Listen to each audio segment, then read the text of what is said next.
So just to recap what's in the actual checklist, when you get set up, you always want to make sure that you have the right business structure. And you've heard all of this on the podcast before, but I'm just doing a quick recap for this episode. So your business structure, what entity do you want to be? Typically as a small business owner, if it's a closely held business, LLC is the way to go, limited liability company. Then once you have your structure, then you want to make sure you have your contracts. Don't be afraid. Don't be afraid of contracts. Anytime money is changing hands, that's when you should be using a contract. If you are of the mindset like, oh, I just don't want somebody to think I'm trying to pull one over on them, it's very informal, it's just no. Get all of that out of your head.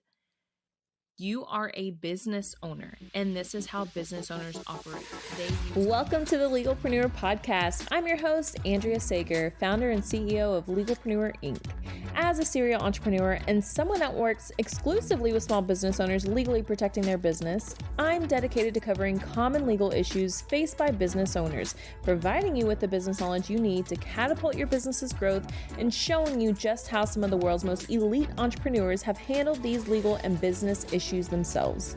In true attorney fashion, the information in this episode is not legal advice. This is for informational purposes only, and you should always consult with your attorney before implementing any of the information in the show. Hello there, welcome back to the Legalpreneur Podcast. I'm going to start this episode by letting you know this is the last Legalpreneur Podcast episode for now. We are putting the podcast on a hiatus, and I talked about it previously, but just to recap, essentially we're spread very thin right now. And as much as I love the podcast, I love creating, I love educating, I love this, we have to get very, very strategic with our time and what we're doing.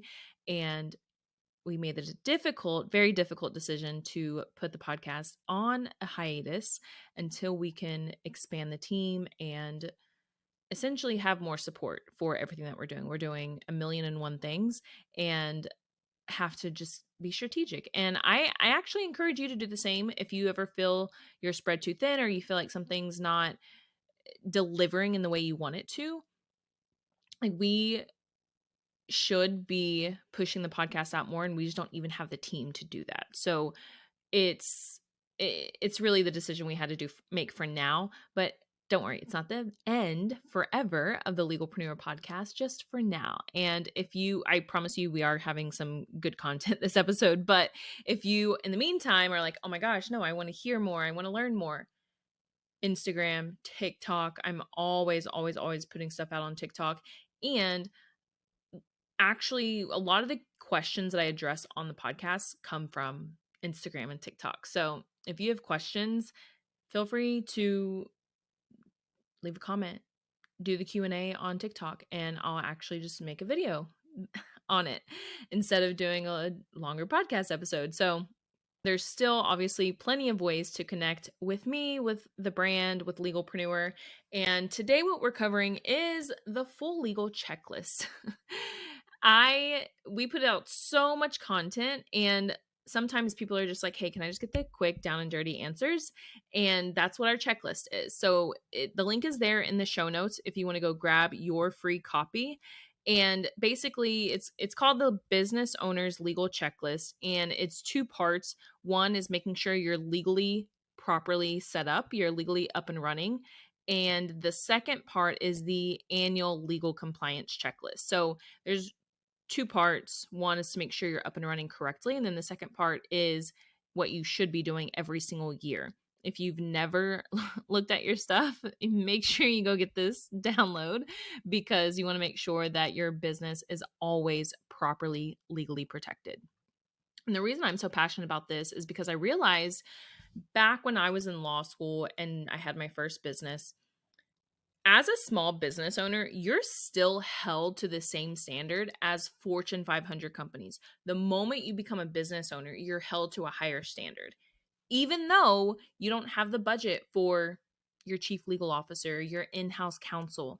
you still have to maintain these higher standards. So I know that Legalpreneur, we were created in order to help more business owners without them having to bring in-house counsel. So we, of course, that's why we have our Legalpreneur membership and everything that we offer. It is to help the small business, the early stage startups, to ensure they are always legally in compliance. So just to recap what's in the actual checklist, when you get set up, you always want to make sure that you have the right business structure. And you've heard all of this on the podcast before, but I'm just doing a quick recap for this episode. So your business structure, what entity do you want to be? Typically, as a small business owner, if it's a closely held business, LLC is the way to go, limited liability company. Then once you have your structure, then you want to make sure you have your contracts. Don't be afraid. Don't be afraid of contracts. Anytime money is changing hands, that's when you should be using a contract. If you are of the mindset like, oh, I just don't want somebody to think I'm trying to pull one over on them, it's very informal, it's just that, no. Get all of that out of your head. You are a business owner, and this is how business owners operate. They use contracts. So if you think that it's a mindset thing, do some work, get through that. Because I tell people all the time, if I'm now working with someone and they don't send me a contract, I start to question their professionalism. Are they really a business owner? Or is this just like a little side project they're doing? Are they really a business owner? It makes me question if they don't initially send me a contract. So keep that in mind when you're starting to wonder like, oh, should I actually use contracts? Yes, absolutely. If you are a business owner, you should be using contracts. And you should be using them anytime money is changing hands. Then do we get our contracts? Always, always, always make sure you are protecting your intellectual property, patents, trademarks, copyrights. Doesn't matter what size business you have, you always need to make sure that your IP is thoroughly protected. And rule number one there, what IP do you have? That's what you have to take the time to figure out. Of course, go to the checklist and you will have more details on all this stuff. And then you always want to make sure you have business insurance. I've always been a big proponent of business insurance because obviously I'm dealing with people that have issues. And when somebody comes to me and they've got a cease and desist letter from, somebody, and it's for a photo that they posted years ago, and they're like, I don't even run that website anymore, or it's like this small thing, but they're still asking for money. Like, that's because it's still copyright infringement and you can still get sued for it. If you have business insurance, typically the insurance is actually going to cover when that happens.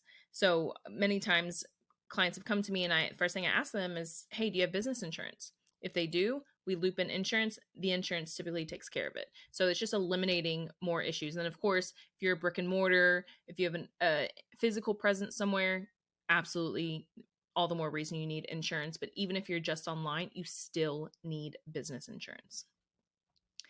Then you want to make sure you have your business bank account. And this really goes with setting up the LLC, because when you have an LLC, in order to keep that LLC in compliance, you have to have a business bank account.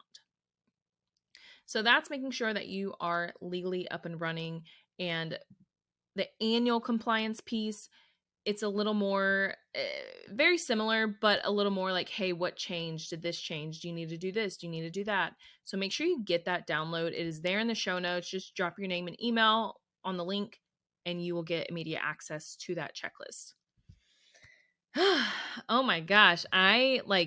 This feels really weird that this is the last episode that I'm going to be recording for the foreseeable future. And like I said in the other episode where I announced the hiatus coming, this could be a month-long thing. It could be a year-long thing. I don't know. I have no idea, but I will tell you that there are many, many big things in store for us this year. So I hope that you are following along on the journey, because it has been an honor to have you as a listener over the past 3 years. And I hope that you will continue to listen when we have future episodes. If you have, if you're on social media, of course, follow along, reach out. I have appreciated your support more than you will ever know by listening to the podcast. And if you all ever need anything, please let me know.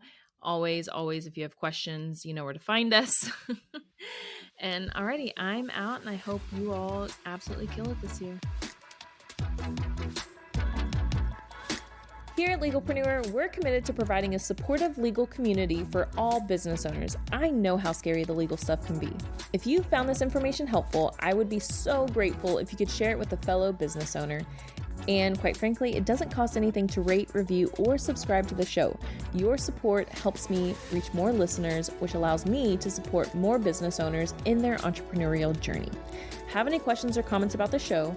Feel free to drop me a line on Instagram. I promise I read all of the messages and comments. And if you want to be a guest on the show or know someone that would make a great guest, simply fill out our application form and a team member will reach out if we think it's a good fit. I'll see you in the next episode.